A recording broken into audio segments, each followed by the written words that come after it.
Hello my dear students, today we will see the topic convolutional encoder.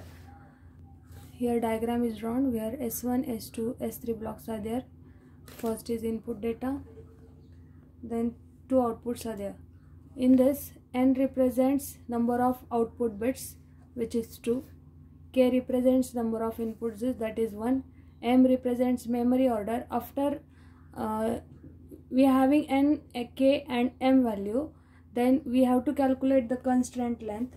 Constraint length is defined as it is the overall number of information bits affecting the code bits generated at any time instant, which is denoted by capital K, which is called as constraint length, and that capital K constraint length is always equal to M plus 1 into small k. Now convolutional encoder specified with the help of two types. First is N, K, small m, or K by N, capital K, where small n represents number of output bits, K represents number of inputs bits, M represents memory order, where K by N, that is called as the ratio of K by N is called as code rate. And we can represent convolutional encoder with the help of this type, as well as we can represent it with the help of K by N, K. This K is small k is number of input bits, where capital K is constraint length.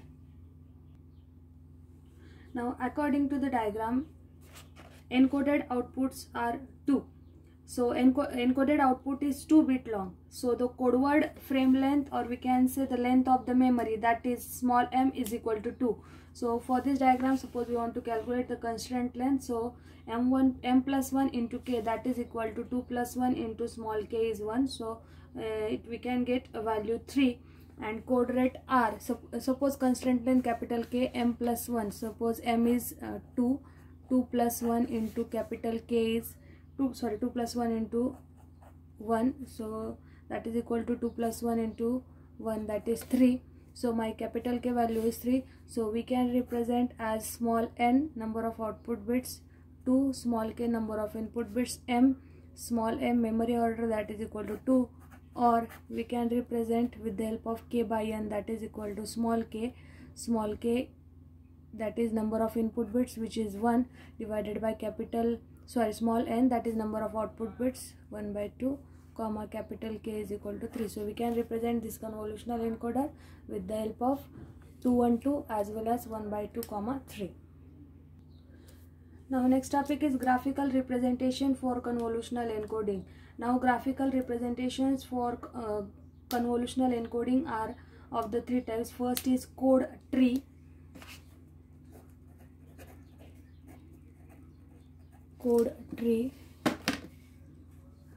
First. Second, code trellis.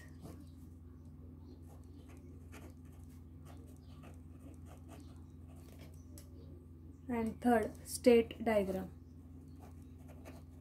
So these three are the graphical representations of, or we can say graphical representation for convolutional encoding.